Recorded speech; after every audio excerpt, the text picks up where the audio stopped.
Hey all, Cohen here. So I want to do a bit of an update. So the last video I left off on, I was telling you guys about my bladder stone and about my next stage of surgery. So I'll just briefly go over that. I'll start with my surgery. So I have a surgery booked for April 28th. That will be my fourth surgery, technically fifth, because I did have a minor surgery before I left when I had stage 1, because there was an area where the stitches came out and I had to go back under, and they fixed up a little bit of that. So this next one, when I go, they're going to be doing the exact same thing that they did last time. The grafts that they took from my hips, they kind of grew into the rest of my skin, kind of. So like half of what they put down there kind of like healed into my phallus itself, so it didn't give the amount of space that would be needed to create the urethra completely. So when I go back, they're going to do that again. And what they're going to do this time is they're going to take tissue from inside my mouth, and they're going to use that. They used my hips last time, both times that they did a graft underneath. I'm not sure if anything else will be done. I was told that my urethra cannot be closed up, so I will still have to sit to pee, and the stage after that will be where my phallus will be pushed back together to make my urethra, and they'll be able to close up the hole. And they said they should be able to put testicular implants in, which, fingers crossed, would hopefully mean that after surgery number 5/6, if you're counting my second surgery during my first stage, then I should be done. I have said before that I'm not going to get the erectile device. It's 50-50 on whether it has complications or whether it doesn't. I have talked to people who have had both. I've talked to the surgeons, and they do say it's a 50-50 thing. For me personally, with all the surgeries I've been through, and I'm not really keen on the erectile device at this point in time. Maybe if the complication rate goes down, then it might be something that I will look into. But, you know, after all of this that I've gone through and will have to continue to go through, I'm not really looking to go get it. And it also does have to be replaced somewhere between every like 7 to 15 years. I know that's a big gap, but those are two different, there's been a lot of different time frames I've been given, but those are the two. So I'm not really wanting to do that either. So in future, if I do want to do it, then I'll go back and get it done. But at this point in time, I'm not feeling it. So for me, I'm not going to do that. So I will be going back to Texas, and I will be having Dr. Crane.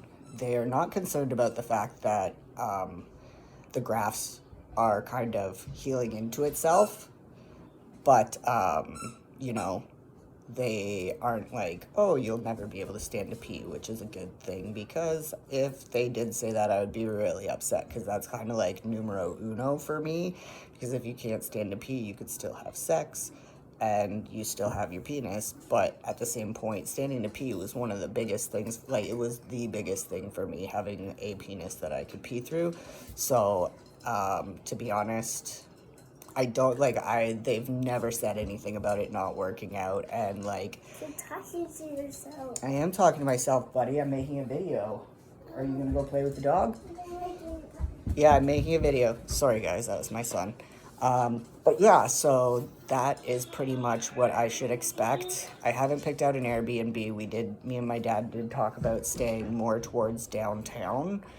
We stayed a little bit outside. It was literally like a 10-minute drive to downtown maybe, but we stayed just outside of downtown. And it was really close. We were 10 minutes from the airport, 10 minutes from the surgery center, and 10 minutes from Crane's office, and then 10 minutes from downtown. So we were in a really good spot. And the place that we stayed, we were a 10-minute walk from one of the coolest coffee places I think I've been, and their coffee was amazing. I did buy some for my parents, and we've had it since, well, it's gone now. But yeah, so that was really good.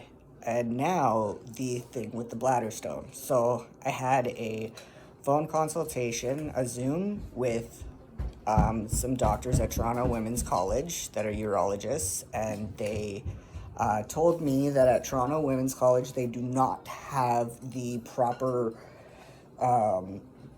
tools to be able to remove a bladder stone, so therefore they cannot do it, but they did send a referral to North York for me.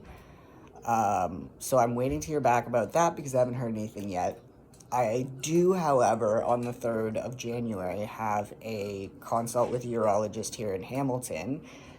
They do have all my files and scans and everything like that, so hopefully I won't have to go for any more because I'd just like to get this over with. I have been told that they might suggest to do it laparoscopically, where they do a laser, so they go in through your urethra and they laser it down and they suck it all out and they clean out your bladder. That's one way, and then another way is also that they can cut it out. And for me personally, I've had suprapubic catheters, and like there's a scar there, and where they would be making an incision isn't really where most people would see it, and I'm kind of hairy and I don't really care. I do have scars. I'm not gonna make a point of like feeling like crap about them. And at the same time, I just want to remind people that if you are somebody who is trans or even not, when you talk to somebody who's gone through phalloplasty or is going to, you can state your feelings on the fact that you would not go through phalloplasty because it's not something for you, and you're not secure enough, or you wouldn't be okay with having certain scarring. That's completely fine to say.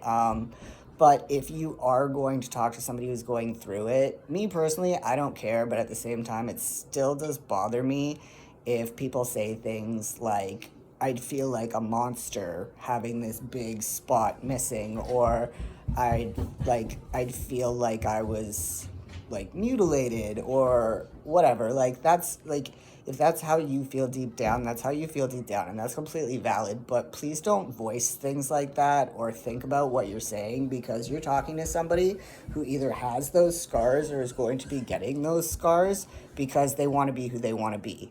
So just be mindful, whether you're cisgender, whether you're transgender, please make sure that when you are talking to somebody, if they're willing to be really open with you, don't... Thing for when you're done it? Yes, it is, but I'm not done yet, okay, buddy? Ellie, go on. But yeah, just please be mindful, because even though some of us are secure with it, some of us do have issue with it. And even if we don't have issue with it, hearing like not nice things or terms used to describe what we have now on our bodies isn't really helpful, and it's not really nice. It's actually rude. So please be mindful of that.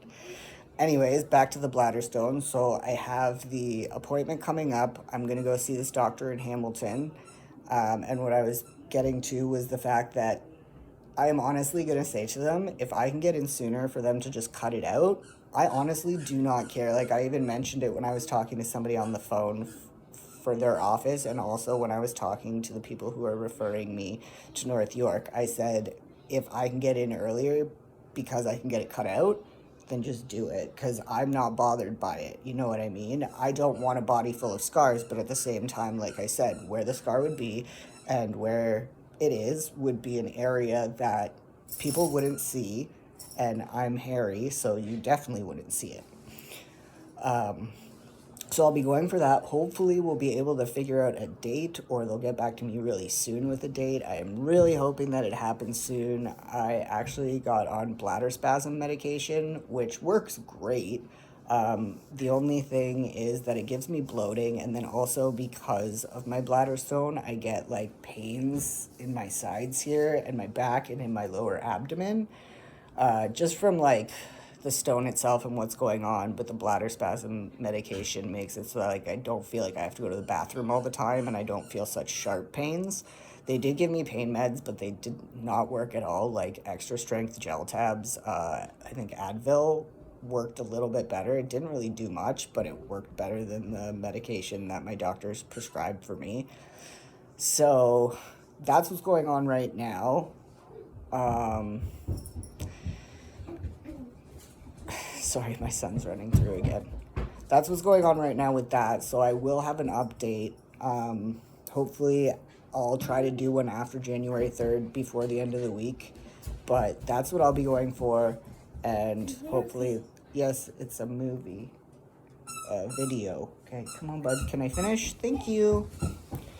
So hard to do a video when you have a toddler running around. But I also wanted, since we were talking about scars, I also do want to talk about mine. So what I'm gonna do is I'm gonna show you what my scars look like right now. And I've found filming them, they look a little darker. So they may or may not look a little pinky, but if you're actually in person, it's very, very light. Like there's nothing. So we'll see. Like I'm just gonna show you. I'm not gonna take off my underwear. So we'll just get that out of the way right now. I just want to show you guys the scars that I have. So I'll start with the ones that they did when they took grafts. So over here, you can kind of, like you can see it, but they took a graft all the way from here to here, and they didn't ruin my tattoo at all, and that's really light. This one they did last time, and it's a bit darker. It hasn't healed up yet. Well, like it's healed, but I'm gonna put some stuff on it to kind of like get the red down, but at the same time, like this one is almost disappeared, so I'm not too worried about this. And then I might have to lower the camera or stand. I'm gonna kind of stand on a chair, maybe. Will that work? Okay. So, because I'm trying to show people something, Everett, can you give me a minute? All right, maybe we'll do it this way. So, if you can see, like, everybody has a tan line from wearing shorts, but if you look at my leg, all the way around, there is no difference. There's not really any difference in the color. Like, I'm cold, so my legs look a little pink because I'm chilly, but at the end of the day, it's not. And this is this one. So like you can see right here, it doesn't bump at all. And even here, it goes flush. It goes in a little bit here, but it's actually flush. And then here, because my knee and when you're walking, that's your glove. Right here is a little bit raised, but it's only because of the movement. And sometimes, like, if it gets a little bit sore, but I have bad knees anyway, so I usually wear a leg brace. This looks like it indents more, but it really actually doesn't indent. It's flush. I'll get up on the chair again for you guys. So when you look here, like, yeah, it looks like this comes over, but it really doesn't. This is the scar that went up. This looks redder than it is. It's actually white. And then over here, you can see this side, and this goes down flush too. So like a little bit right here puffs, but like I really don't care about that. This goes flush down here. When I'm standing, it's flush. So, you know, it's a little dark in here, but that's pretty much what it, like, look, that was just my shadow. So at the end of the day, like, if my shadow's not in the way, which I'm gonna try to do, like, you can see it where it doesn't look really any different than the rest of the color of my leg, because the rest of my leg is white. So yeah, that's pretty much where it is. My favorite underwear, Separatech. They have the pouch for your balls, and they have the separate area for your shaft, so that nobody gets all stuck together and clammy. Highly recommend them. If you go on the site, you can use the code Cohen, Cohen 10, and make sure that Cohen is all in capital letters, and that will give you 10% off your purchase. And I highly recommend them. I recommend them for if you've had bottom surgery or if you haven't. I always used them when I was packing, and honestly, like my packers, my STP, barely ever moved. I had next to no issue. I didn't need a harness. I just put it in those underwear and went on my way. So, give you that recommendation there. I think I'm going to end the video here. I can't remember. I don't think there was anything else I said I was going to share with you guys this time. But I will be back just after the 3rd. I'll try to get a video out by the 4th or the 5th, letting you know how my consult with the urologist for my bladder stone went, and hopefully we'll be able to see how everything moves on from there. I hope everybody had a happy Hanukkah and happy Christmas and happy Kwanzaa. And I know that there are other cultures that still have their holidays to celebrate and some that have celebrated beforehand. And I want to just wish everybody a happy holidays. And I wish the best for everybody in the new year. And I'll end up seeing you in the new year on the flip side. So take care, stay safe, stay warm, and have a great New Year's. Talk to y'all later. Peace.